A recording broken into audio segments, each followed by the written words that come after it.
नमस्कार दोस्तों, स्वागत है आपका ज्ञान का अड्डा चैनल में। दोस्तों, आज अपन पढ़ने जा रहे हैं करंट अफेयर ऑफ 4 मई 2020। ठीक है दोस्तों, तो अपन स्टार्ट करते हैं राष्ट्रीय समाचार से। तो अपना फर्स्ट न्यूज़ है राष्ट्रीय स्वच्छ गंगा मिशन और NIUA ने नदी प्रबंधन का भविष्य मतलब the future of river management पर आइडियाथॉन का आयोजन किया था। ठीक है दोस्तों, तो जल शक्ति मंत्रालय के तहत राष्ट्रीय स्वच्छ गंगा मिशन NMCG मतलब the national mission for clean Ganga और शहरी मामलों का राष्ट्रीय संस्थान मतलब NIUA, इसकी फुल फॉर्म होती है national institute of urban affairs. ठीक है, तो इन्होंने साथ मिलकर नदी प्रबंधन का भविष्य पर एक आयोडोथन का आयोजन किया था। इस आयोडोथन का आयोजन करने का जो मकसद था वो था कोविड-19 संकट का कैसे मतलब नदी के भविष्य प्रबंधन रणनीतियों को कैसे आकार दे सकता है या उनको कैसे प्रभावित करेगा उसके बारे में जानना था। ठीक है दोस्तों, तो इससे रिलेटेड अपन को क्या क्वेश्चन पूछा जा सकता है वो है केंद्रीय जल शक्ति मंत्री कौन है, तो वो है गजेंद्र सिंह शेखावत। ठीक है दोस्तों, अब अपन चलते हैं नेक्स्ट समाचार राज्य समाचार पे। तो वो अपना पहला समाचार पढ़ते हैं अपन। तो महाराष्ट्र सरकार ने सभी नागरिकों को मुफ्त इलाज की सुविधा मुहैया कराने की घोषणा की है। तो दोस्तों, महाराष्ट्र सरकार ने महात्मा ज्योतिबा फुले जन आरोग्य योजना के तहत महाराष्ट्र के सभी नागरिकों को शामिल करने का ऐलान किया है और उन्होंने घोषणा की है कि जो महाराष्ट्र की 100% आबादी है उनको मुफ्त इलाज मुहैया कराया जाएगा। इस घोषणा के साथ महाराष्ट्र सरकार राज्य के लोगों को मुफ्त इलाज और कैशलेस बीमा सुविधा प्रदान करने वाला देश का पहला राज्य बन गया है। ठीक है दोस्तों, और इसके तहत गवर्नमेंट, सेमी गवर्नमेंट के साथ साथ सफ़ेद राशन कार्ड धारी भी इसके लिए एलिजिबल होंगे इस योजना का लाभ उठाने की। ठीक है दोस्तों, तो महाराष्ट्र के मुख्यमंत्री कौन है, वो है उद्धव ठाकरे। और महाराष्ट्र के राज्यपाल कौन है, तो वो है भगत सिंह कोश्यारी। इससे रिलेटेड अपने को ये क्वेश्चन पूछे जा सकते हैं और ये भी पूछा जा सकता है कि हाल ही में कौन सा ऐसे राज्य है जिन्होंने फ्री बीमा की घोषणा की है, तो वो दोस्तों महाराष्ट्र है। ठीक है, वो पहला राज्य महाराष्ट्र है। ठीक है दोस्तों, अब नेक्स्ट चलते हैं अपन खेल समाचार की तरफ। तो खेल समाचार में अपना पहला है न्यूजीलैंड ने वार्षिक क्रिकेट अवार्ड्स का ऐलान किया। ठीक है दोस्तों, तो न्यूजीलैंड द्वारा वार्षिक क्रिकेट पुरस्कारों की घोषणा की गई। ठीक है, तो एनुअल न्यूजीलैंड क्रिकेट पुरस्कार प्रस्तुत किए गए हैं और न्यूजीलैंड के कैप्टन केन विलियमसन को पुरुषों में सर्वश्रेष्ठ वनडे प्लेयर के रूप में चुना गया। ठीक है दोस्तों, और जो कुछ और भी जो अवार्ड्स मिले हैं उनके बारे में हैं। तो annual New Zealand international women's annual New Zealand international women's one day player of the year है सूजी बैट्स। ठीक है दोस्तों, और annual New Zealand international men's one day player of the year है केन विलियमसन। ठीक है दोस्तों, अब नेक्स्ट है annual New Zealand international women's T20 player of the year है सोफी डिवाइन। ठीक है दोस्तों, और नेक्स्ट है annual New Zealand international men's T20 player of the year rose Taylor. तो अब नेक्स्ट समाचार पे चलते अपन। तो वो है विश्व स्नूकर चैंपियन पीटर एब्डन ने की संन्यास की घोषणा।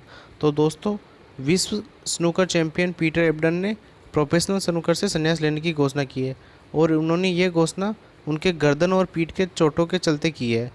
उन्होंने 2002 में स्टीफन एंड्री को फाइनल में 18-17 से हराकर विश्व स्नूकर चैंपियनशिप जीती थी और उन्होंने 2006 में UK चैंपियनशिप भी जीती थी। तो दोस्तों, अपन को ये क्वेश्चन पूछा जा सकता है इसमें से कि हाल ही में किस स्नूकर खिलाड़ी ने संन्यास लेने की घोषणा की है, तो वो है पीटर एब्डन। ठीक है दोस्तों, अब नेक्स्ट चलते अपन। ऑस्ट्रेलिया ने कोविड-19 के चलते गेंद को चमकाने के लिए लार के इस्तेमाल पर लगाया प्रतिबंध। तो दोस्तों, Australian institute of sports AIS ने के डॉक्टरों के परामर्श के बाद ऑस्ट्रेलिया में कोविड-19 की वजह से गेंद को लार से और या पसीने से चमकाने के लिए प्रतिबंध लगा दिया गया है। ठीक है दोस्तों, तो इससे रिलेटेड अपन को क्या पूछा जा सकता है और क्वेश्चन, वो है ऑस्ट्रेलिया की राजधानी क्या है, वो है कैनबेरा। ठीक है, और प्रधानमंत्री कौन है ऑस्ट्रेलिया के, तो वो है स्कॉट जॉन मॉरिसन। ऑस्ट्रेलिया की मुद्रा ऑस्ट्रेलियाई डॉलर। ठीक है दोस्तों, अब चलते अपन इम्पोर्टेंट डेज मतलब महत्वपूर्ण दिन की तरफ। ठीक है दोस्तों, तो महत्वपूर्ण दिन अंतर्राष्ट्रीय अग्निशमन दिवस जो कि 4 मई को मनाया जाता है। तो दोस्तों हर साल 4 मई को विश्व स्तर पर इंटरनेशनल फायर फाइटर्स डे यानी अंतर्राष्ट्रीय अग्निशमन दिवस मनाया जाता है।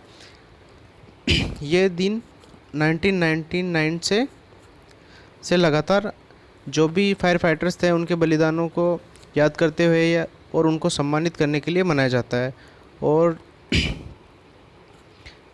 उनका जो पर्यावरण को बचाने के लिए जो संभव प्रयास करते हैं उनके लिए उनको ये फायर फाइटर डे मनाया जाता है। ठीक है, और दोस्तों अब चलते हैं अपन निधन की तरफ।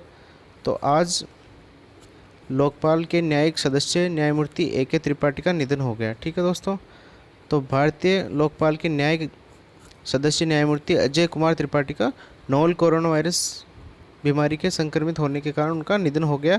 उन्होंने 2019 में लोकपाल के न्यायिक सदस्य के रूप में शपथ ली थी, और उनका भारत के लोकपाल संस्थान की स्थापना में महत्वपूर्ण भूमिका निभाई थी उन्होंने। ठीक है दोस्तों, अब चलते हैं अपन अदर न्यूज़ पे।